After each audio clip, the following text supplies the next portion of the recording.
Today on The Riff, Drew gives Martz a therapy session and talks about the difference between a busy life and a busy season. We hope today is helpful.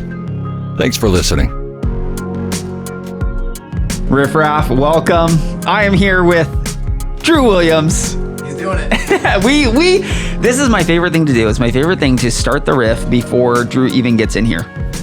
And so he has no idea what we're talking about today. I don't need to. You know why? Why? Because we're riffing. That's exactly it. And wow, if you are viewing this episode, I don't even know if you can see us. can you just see two talking heads? Because we're both in camo. Camo jackets. I would not have thought if there's two guys that two guys that would wear camo, I would not pick us. Probably not us. Are you a hunter? I have never been hunting in my life. Neither have I. And we live in southern Missouri. We just lost most of our listenership. Well, this is the thing, and someone help explain this to me.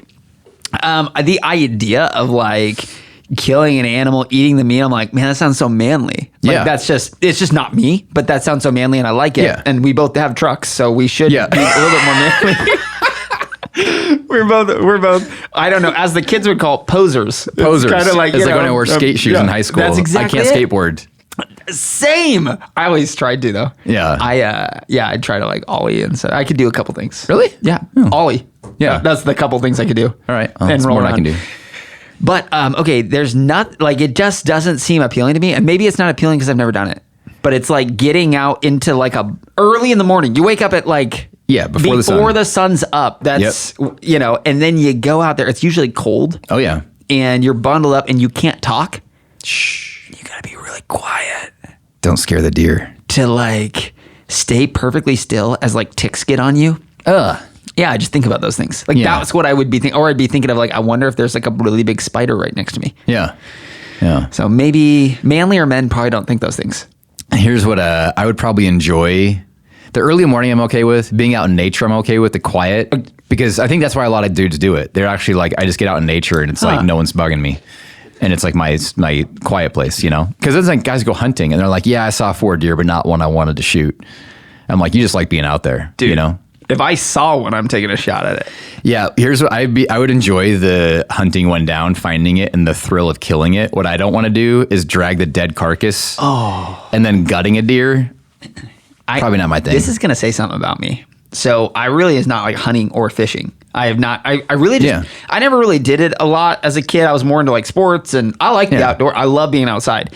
So I've been fishing with Beckham a decent amount. I like fishing. Yeah, so we'll walk down to a lake or pond. My parents have one by their house. And so I'll throw some stuff out there. And so it has been fun where I'm like, really for the first time in my life, I'm like, oh, I kind of get this. Yeah. Like I get why people do this. But even that, I'm like, I don't even like stringing up the worm on the hook. It kind of like, it's like, I know I'm hurting it. Yeah. I don't think worms have feelings. You're right. I don't know. They definitely squirm when you stab them. That's what I'm saying. So I stuck, and you got to like thread it on. Oh yeah. Multiple stabs. Yeah, not even multiple stabs. I'm going straight through the thing to So you have empathy for the worm's pain. I think I do. That's you're good. You're a stand-up person. I don't know. I don't feel good about it either. You know, stabbing the worm. But I'll tell you what outweighs it: the thrill of the bass tugging on the hook. You know what I mean? I think Luke Combs has that whole song, right? I've never heard it. No, you wouldn't know. Also not a country guy. Gosh, just one. I'm really playing my card. People are so disappointed in me right now. Yeah, when the fish bites and that tug on the pole and like that thrill, that's the juice right there. I'll stab a lot of worms for that. Yeah, reel it in. Yeah, first time I went really fishing, my Kristen's family, they're all country people, like they, farms and whatnot. She grew up fishing in a pond. Mel's family, same. Yeah. One of my first Christmases hanging out, they were all talking about like tractor equipment. I had no clue what anyone was saying. Yeah, what value did you add? None. Okay. But yeah, the first time I went fishing with her dad, he has like a pond on his farm that he had, and I'd never really been fishing. And so I reeled in a fish, and I was not manly enough to know how to like unhook the fish and things. Like, I didn't just grab. And so my future father, I was dating Chris at the time, he comes over and grabs the fish for me and unhook. It was one of those like demasculating moments where I'm like, thank you, sir. Hand over the main card. Exactly. Yeah. Big time. So somehow he still let me marry his daughter. And shout out to Kaylin. Fix the law lamp. She would. That's such a Kaylin move. She would. Such a Kaylin move. Hey, today I do want to talk about something. What are we riffing on? Okay, I do think that there's some. Here's why I get fishing. And this was not even a segue. We just said it, and I was like, "That's cool." I feel like my life has been really busy. It has, and there was something about just like being out there with Beckham, and like I'd kind of like left my phone. So honestly, probably like I'm a little bit unreachable. Yeah, and you're taking it in. And you're like, these are the moments I'm gonna remember when I'm older. Yeah. Right. Like in the moment, I had one of those clarity for the next. I'm like, I'm gonna take a snapshot of this because I'm gonna carry this with me for the next few weeks as things get heavy, as things get busy. And if we're not careful, we all become a busy bee at certain times. But this is my therapy session with Uncle Drew. Okay. Yeah. So walk me through. I'm sure even in your life, this has probably been an extremely busy. We would just call it a busy season because we're like, no, this isn't the rest of our life. This isn't forever, right? Yeah, until it is. Until it is. And it easily sneaks up on you because you could say, hey, I'm starting a new job. Like there's things that, I have to adjust to. I got to figure out. I need to meet with all these people. There's always more that you could do. And you're so busy and you feel like you're not doing enough. Right? Yeah. How do you process that? How do you walk through that? I'm sure we aren't the only two that have ever felt that. I'm sure anyone who's listening is probably driving into work or they're on their way to their busyness. They're multitasking. Oh, absolutely. No one's sitting here just curled up on a couch watching The Riff. I would be surprised. No, you're doing 3 things at once. Yes. And you're going to consume this 30-minute episode in 3 different chunks of 10 minutes that you happen to have, maybe. Boom. Yeah, I think, I think you said, is it a season or is it a lifestyle? You can tolerate a season, but you can't make it a lifestyle, because there are stretches of time where you're just signing up for a lot, I'm in the middle of that, like said yes to a new role that's massive level of responsibility. And I knew the first year of my life was going to be pretty much chaos, and yeah, you're stretched thin. Like there's only one of you. And I think, that's been the season that I'm in, but I just came out of a season where it wasn't. Okay. I had done some things to give myself more time and space. And yes, I don't know. Like, I think you got to think of your life in seasons and understand the season that you're in and understand that you chose the season that you're in. And then know this too shall pass, right? Unless you sign up for too much and you create an unsustainable rat race that you have to stay in. Like if you create a big hamster wheel that you've got to keep running on to keep it going, and once you stop running, your life's going to fall apart.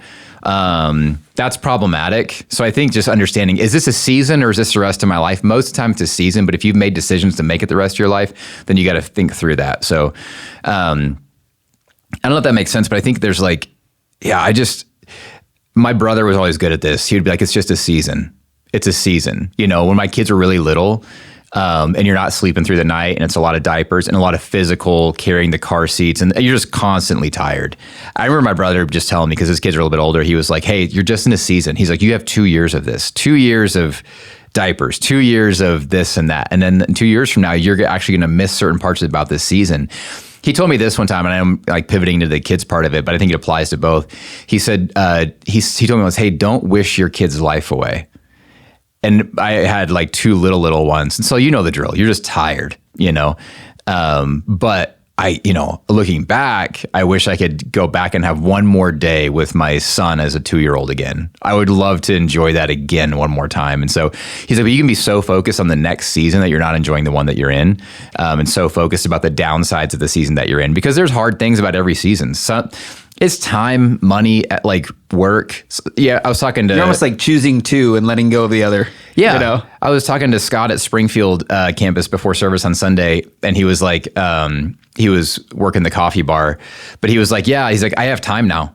Like, I was like, hey, thanks for being here. He's like, no, I've got time now. He was like, I didn't used to have time, but now I do. He's in a season of life where he just has more time. And so he's like, yeah, serving here's easy. It's a joy. It's a gift, where if I was like, hey, John, I need you to work the coffee bar on Sunday, you'd be like, oh, one more thing, because just different seasons. So I don't know, enjoy the season that you're in. If you find yourself like, overworked and you're not getting moments of clarity, you got to figure out how to get them.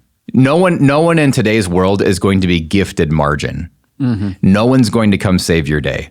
No one's going to be like, hey, let me take more off your plate and give you this gift of margin. If you don't go create it, trust me, like no one's going to create it for you. The digital world is more and more and more and more and more. Everyone's got a job, a side hustle, 2 or 3 things they're working on. There's endless supply of demands on your time between family, work, whatever. There's always more you could be doing. And if you're a high performer, or like you're doing well at your work, I've learned the cost of doing well is doing more. Your employer, if you do a great job, they're gonna be like, awesome, can we give you more? Awesome, can we give you more? And until you say no, people will continue to put more on your plate, you know?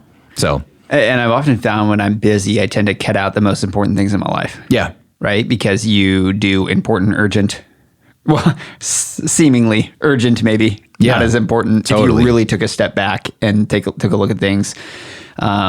Because you're like, well, I have built up margin in my marriage, so I could sacrifice that right now to get this project done. Yeah. I have built up margin with my kids, so I can sacrifice that. You know, I can miss this one game to go do this. And the reality is, you probably could.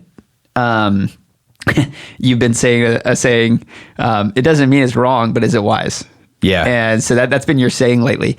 And what is that? What do those conversations look like with kids, spouse? You're like, there's probably a bit of you. It's like, it's a busy season. And your spouse might be like, okay, well, when is that season over? Yeah. That's a good spouse. That's asking you that question, you know? I used to tell my team in a previous role, and I would say it here too, no one puts your company logo on your tombstone. You know, when I worked at T-Mobile, it was like, hey, no one's going to put that magenta T on your tombstone and be like, here lies the great project manager for T-Mobile. You know what I mean? Like, here lies the great kids director at your North funeral, Point. he was like a really good project manager. Oh my gosh, the way, yeah. He just like really... Every time I sent him an email, he always responded, even if it was after hours. Man. I just really appreciated that for the 5 months I worked there. That was great. Exactly. Very few of those people are going to be standing there. It's going to be your wife and kids and family members. And there's certainly, you know, coworkers and people you do business with that will become like family to you. But I think it's the whole 7 Habits of Highly Effective People. Like, it's begin with the end in mind. That whole scene, you know, he opens that chapter with the scene of like, hey, you're at your own funeral and who's there and what do they say? You know, so I think there's times when you do have to say, okay, is this season, is it really worth it? What is it giving me?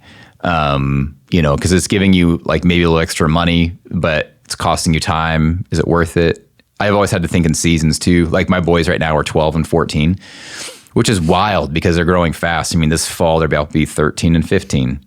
In 5 years, that's going to be 18 and 20. I have 5 years, 5 summers left with my kids. And then they'll be out of the house, and I'll probably have a lot more margin for things. Like for me, just, you know, this, like at North Point, my job, we could be busy. Same for you. You could be busy 7 nights a week with something going on in or around Absolutely. the church, 4 campuses, all these events, things happening. You know, the amount of people who want to like grab coffee or lunch with you is probably like it's not possible for you. And so you could be as busy as you want to be. You won't be able to get the time with your kids back. And so I've had to recognize, like for me, like I'm, you know, this spring, like I coached my kids' flag football teams, you know. Well, that probably cost me things I could have done to help North Point. But I'm like, I had to make that decision. Like when they asked me to coach the team, I was like, ugh, you know. But I'm like, that's more time I'm guaranteed to get with my kids and my kids' friends. And so if that costs me, like no one's putting a North Point logo on my tombstone. But my sons sure as heck will be there, you know. And they won the championship. We won the championship. I mean, no big deal. You didn't even say that. Not an important detail. Well, not an important detail. Okay. But no, it is actually an important detail. I'm highly competitive. I got a championship ring. Yeah. I think, so I don't know. I think that's like, just when you're in that season, ask yourself, why are you doing it? Why are you burning the candle at both ends? There are, you know, and a lot of people read like John Mark Comer's book, like The Ruthless Elimination of Hurry. And there are people who've never hurried in their life. And they're like, you know what I mean? They haven't hustled. They haven't grinded before. They don't know. Yeah. And they're like, well, I just need a Sabbath. I'm like, no, you don't. You need to go to work. Like, stop Sabbathing and get back to work. You've had 3 Sabbaths this week. Exactly. You know, like, I just really need to connect with me. I'm like, your bills are due, you know? So I think there's a balance in there. Like, I think you do have to have seasons of hustle where it's just, you're just going to have to work harder this season. But like, Are you doing it for money that you don't need? Are you doing it to keep up with a lifestyle that you don't want to have? We talked about minimalism, like in that idea of like, hey, how much is enough? Are you functioning out of your own security? A lot of people are insecure and they're finding their identity in their work. And so that's actually who they're becoming as a better employee. And what are you becoming through the hustle? Is that something that is really beneficial to you or not? You know, and what if you cut back? What if you didn't drive as nice of a car? What if you didn't have the same credit card bill because you stopped? Like we for Father's Day, we went to a restaurant after church and Kristen made reservations. It was a nicer restaurant, like more expensive than we would normally go to. But we were there and it was obvious that like all these people were regulars.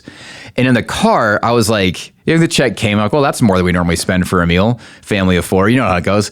But you don't know yet. When your kids get older, when Beckham's a teenager. Dude, I already feel this. And well, now I need to know the place.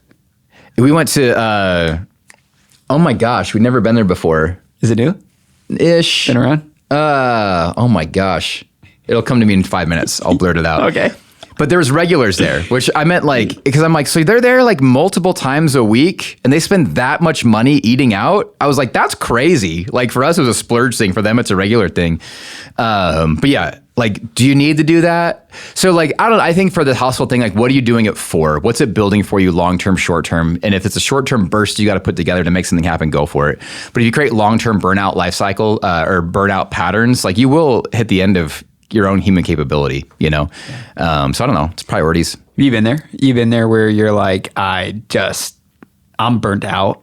Yeah. And I need a break. And there's probably a bit of you that's like, you know, you don't make big decisions in those moments. Yes. But you're like, I need to make a decision.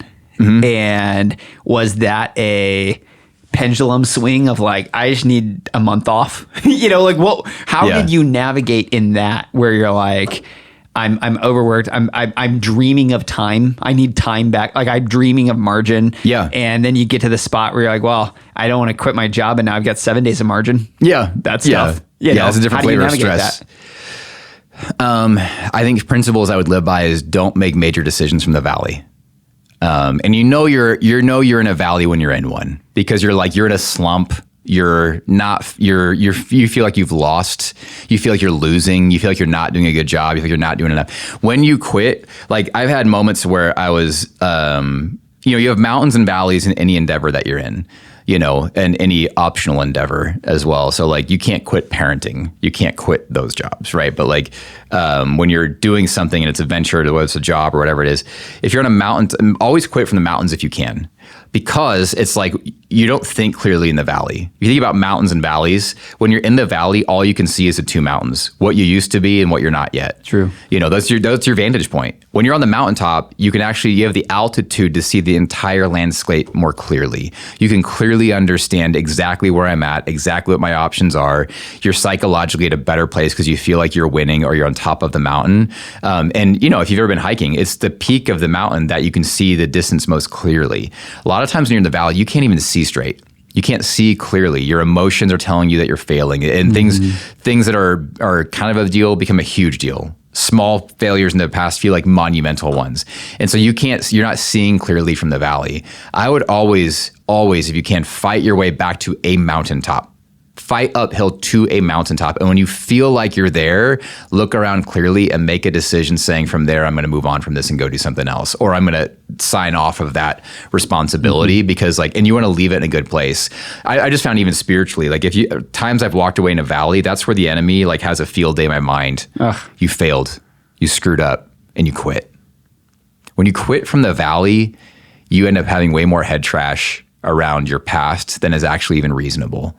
Because you didn't fail. No, you did a good job. You did a great job. But if you quit when you're in the mental valley and you quit from that place of I'm exhausted, I'm burnt out. It's easy to believe those lies then. I just quit. Yeah. And then you actually quit. It takes a long time to recover from that. Your whole hindsight, all you see is what you weren't. Mm-hmm. If you find a way to fight to a mountaintop and then quit from that place, I can be like, even when I'm winning, I'm like, it's not an emotional decision. It becomes rational. It becomes like logical in a sense of like, yeah, no, I'm evaluating the landscape. I can see clearly in every direction, and I'm still going to walk away right now. When I've quit jobs or roles or assignments or things from that place, then I feel like, no, I made a good decision. And there's less head trash because I left from a mountaintop, not a valley. A lot of people ride something down to the valley and quit at the bottom, and they spend the rest of their life living in seasons of regret over what they didn't do. Wow. And even when it's, hey, when I get busy, you cut out the most important things in your life. That's not just wife and kids. I mean, that's a spiritual aspect of that too.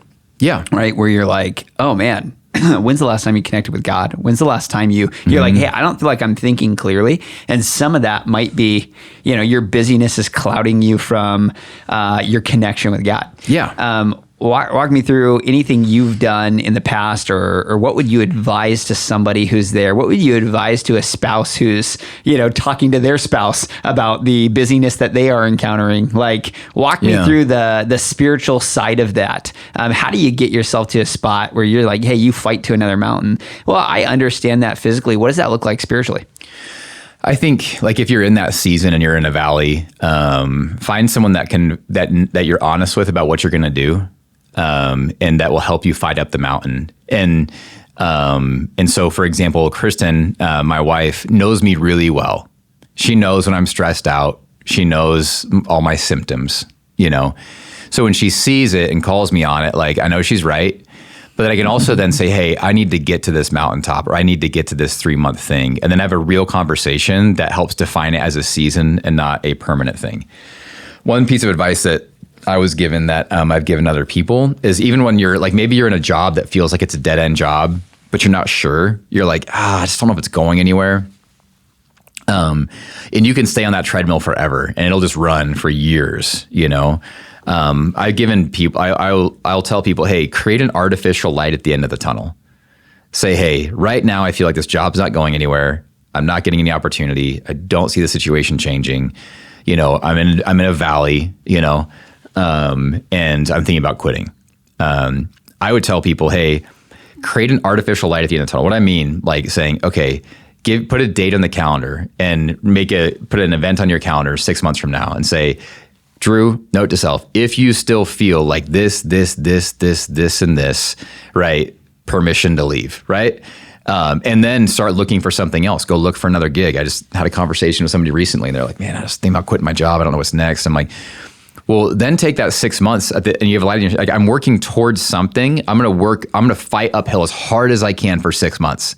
I'm going to give an honest effort. Like, I'm going to work as hard as I can to really like take this season and be like, I'm going to try to make this experience everything I can be. I'm going to have all the conversations that need to be had. I'm going to put honest effort into everything. I'm going to know that I did everything that I could in my power to make this situation awesome. And if 6 months from now, I just honestly feel the same way, I know that I gave mountaintop Drew to the valley situation, and it still is not a good place. But even then, when I walk, I'm like, okay, now you know that you gave everything that you could. You didn't just get in a tough emotional mental spot, stay there, complain about it, get an Eeyore attitude about your situation for 6 months, and then quit from the valley.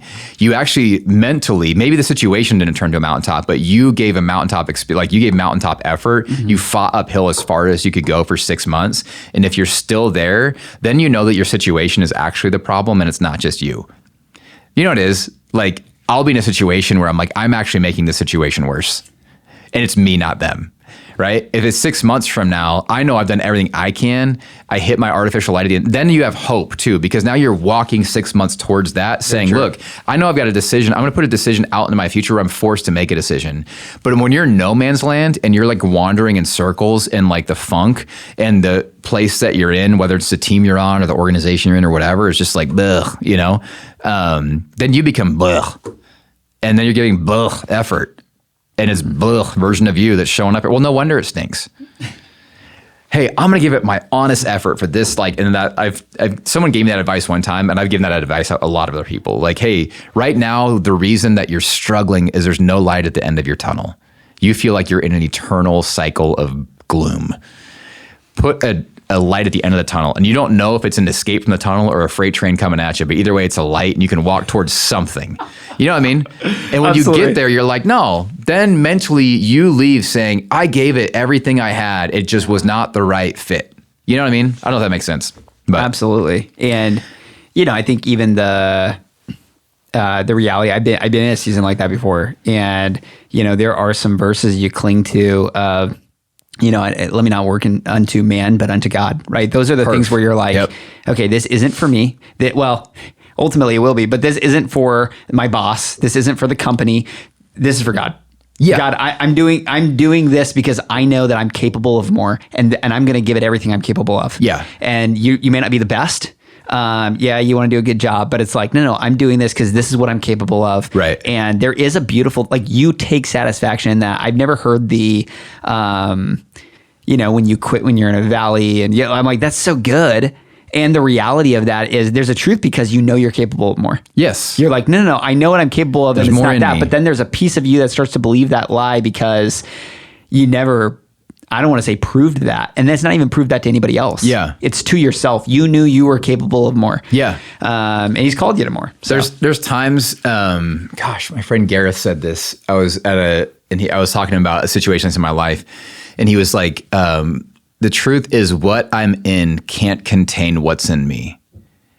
Where it's like the situation you're in, sometimes it's not a problem with the situation. It's like God's putting something in you that's more than what there's something overflowing in you that, you're wearing a shirt that just got 3 sizes too small because God is growing you in a certain direction, and so you can't stay. There is an element of but recognizing that's what it is. Like I had seasons where I moved in my career, and I'm like, I was frustrated because I knew I was capable of more. I knew that God had put something more in me, but I was living, and so I can get mad at my boss. I can get mad at my team. I can get mad at my situation. They don't, no, just accept the fact that the thing that God's doing in you it's growing. And so then you have to trust God for the next thing. So instead of getting negative and salty towards, I can remember a boss I had where I was blaming him because he wasn't giving me more opportunity. Well, he actually couldn't give me more opportunity. And in hindsight, I can be like, no, God was just growing me in a certain direction. Like I was growing left in a container that was shaped right.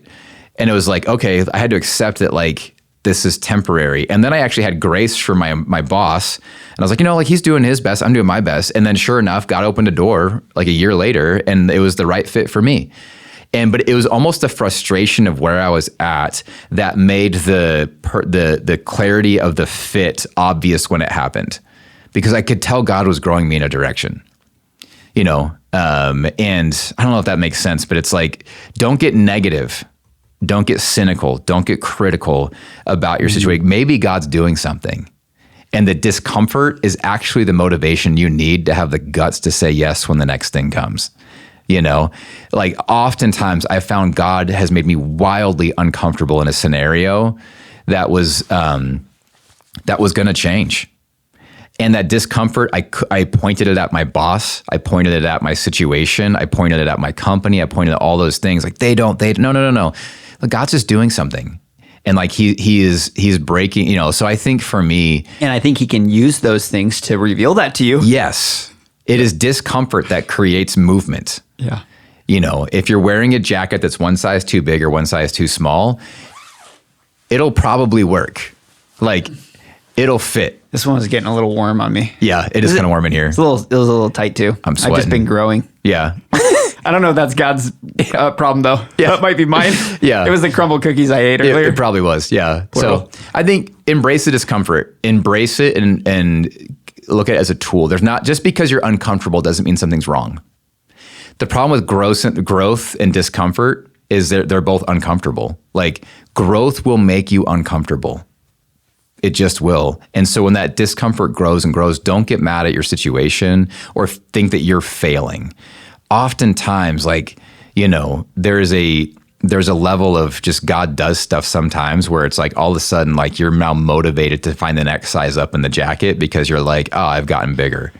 Yeah. I think it's a transcendent include. It's not it's all bad. And there is good in all of it. Right. And, whether it's the way you've been raised, whether it was something that hurt you, whether it was a past job, whether it was a relationship, whatever it was, there are these things where it's not all bad. Right. There are so many good things that are meant to be learning opportunities, are meant to be growth opportunities, where you transcend and include. You include the good, you transcend the old, right? And I'm not even saying bad. You transcend the old because God's doing a new thing within you. Yeah. Like, that's the reality. And so, today, we're at our time. Today, if you, wherever you're at, maybe you're running around, maybe you are busy. If you can take a moment, pause. Yeah.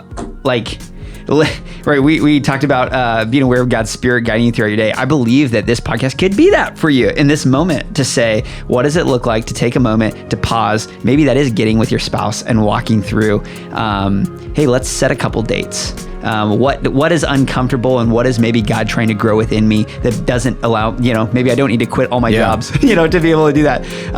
But there is something beautiful and something new that he wants to do that maybe you can become aware of. So, Riff, we love you. See ya. Thanks for listening to this episode of The Riff. We'll have a brand new episode every week, wherever you find podcasts.